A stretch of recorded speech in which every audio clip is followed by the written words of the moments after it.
வணக்கம் அனைவருக்கும் guys. Prelims exam முடிஞ்சிட்டு இனிமேல் நேராக ஆர்ஆர்பி தான். ஐபிஎஸ் கிளர்க்கு ப்ரிலிம்ஸ் முடிஞ்சிட்டு, எஸ்பிஐ கிளர்க்கு ப்ரிலிம்ஸ் முடிஞ்சிட்டு, ஐபிஎஸ் பிஓ மெயின்ஸ் வரப்போகுது. அடுத்த 2 முக்கியமான கிளர்க்கு மெயின்ஸ் வரப்போகுது. ஸோ இதோடைய கட் ஆஃப் எவ்வளோ இருக்கும், நான் மெயின்ஸுக்கு படிக்கலாமா வேண்டாமா அப்படிங்கிற அந்த குழப்பம் இருக்கும். மெயின்ஸுக்கு கண்டிப்பாக நீங்கள் படிங்க. நீங்கள் கிளியர் ஆயிரும் அப்படிங்கிற நம்பிக்கையில் மெயின்ஸுக்கு படிங்க. நீங்கள் கட் ஆஃப் எடுத்துகிட்டு சொல்லிடுறேனே, நம்ம வழக்கமாக எல்லா வீடியோலையும் கட் ஆஃப் எண்டில் தானே சொல்லுவாங்க. கட் ஆஃப் வந்து தடவை உங்களுக்கு லாஸ்ட் இயர் வந்துட்டு வேகன்சிக்கு கட் ஆஃப் 664 வேகன்சிஸ் நினைக்கிறேன் எழுதி வச்சேன். 664 வேகன்சிஸ் இருந்துச்சு 2024. Cut off 71 general cut off. So இந்த தடவை வேகன்சி அதிகம், சரியா? இந்த தடவை வேகன்சி அதிகம்.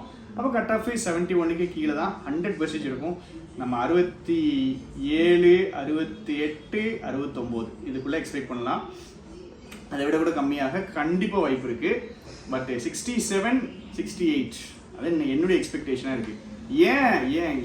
ஏன் வந்துட்டு கட் ஆஃப் கொஞ்சம் அதிகமாகவே நீங்கள் சொல்கிற மாதிரி இருக்குன்னு சில பேருக்கு தோணலாம், சில கம்மியாக சொல்கிற மாதிரி இருக்குன்னு தோணலாம்.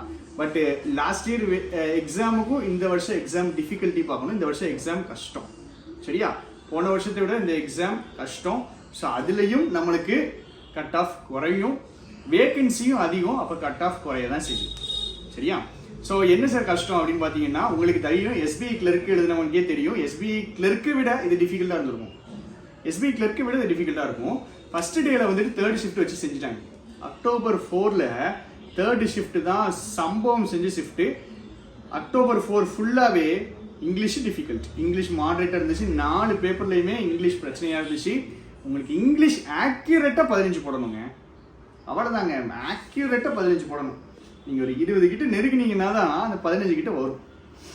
பேப்பர் இன்னொன்று எஸ்பிஐ கிளர்க்கை விட லென்த்தியாக இருந்துச்சு. அது நிறைய இடங்கள்ல நான் பார்த்த அந்த வார்த்தை, அந்த கமெண்ட்டு. அது 5th அக்டோபரில் 2nd ஷிஃப்ட். இந்த 2 ஷிஃப்ட்டு கொஞ்சம் அதிகமாக பார்த்த மாதிரி இருந்துச்சு. அக்டோபர் 4ல் 3rd ஷிஃப்ட் அண்ட் அக்டோபர் 5ல் 2nd ஷிஃப்ட்டு.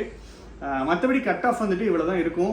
இது ஒரு நல்ல ஆப்பர்ச்சுனிட்டி. இந்த ஆப்பர்ச்சுனிட்டியை வேஸ்ட் பண்ணாதீங்க. அடுத்து உங்களுக்கு பிஓ மெயின்ஸ் இருந்துச்சுன்னா ஃபஸ்ட்டு பிஓ மெயின்ஸுக்கு ஃபோக்கஸ் பண்ணுங்கள். பிஓ மெயின்ஸ் இல்லைனாலும் நீங்கள் பாட்டுக்கு மெயின்ஸுக்கு வந்து படிங்க. நீங்கள் நைட் 9 மணிக்கு கரண்ட் அஃபேர்ஸ் செஷன் இருக்கு, கண்டிப்பாக ஜாயின் பண்ணுங்கள்.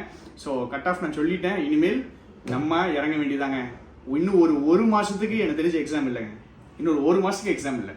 இந்த 1 மந்த் இந்த 30 டேஸ் 720 hours இருக்குல்ல, இது நம்ம வாழ்க்கையே மாற்ற போகுது. உண்மையிலே இது உங்களுக்கு பிடிக்குதோ பிடிக்கலையோ, நீங்கள் விரும்புகிறீங்களோ விரும்பலையோ, இந்த 720 hours உங்கள் வாழ்க்கையை மாற்ற தான் செய்யும். ஒன்று நீங்கள் படிச்சீங்க அப்படின்னா உங்கள் வாழ்க்கையுடைய டைரக்ஷன் வந்துட்டு வேறு மாதிரி மாறிடும். நம்ம பாஸ் ஆகிட்டோன்னா வேறு மாதிரி மாறிடும்.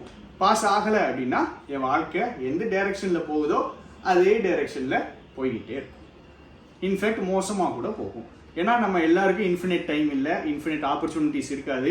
நம்மளுக்கும் வயசாகிட்டே போகுது, நம்மளுக்கும் ரெஸ்பான்சிபிலிட்டிஸ் ஏறிக்கிட்டே போகுதுங்கும் போது எவ்வளோ சீக்கிரம் நம்ம வேலைக்கு போக முடியும் அப்படிங்கிறத நம்ம பார்ப்போம். அப்படி இருக்கும்போது இந்த ஆப்பர்ச்சுனிட்டியை தயவு செஞ்சு மிஸ் பண்ணிடாதீங்க. இவ்வளோ வேகன்சிஸ் எல்லா வருஷமும் நம்மளுக்கு வராது.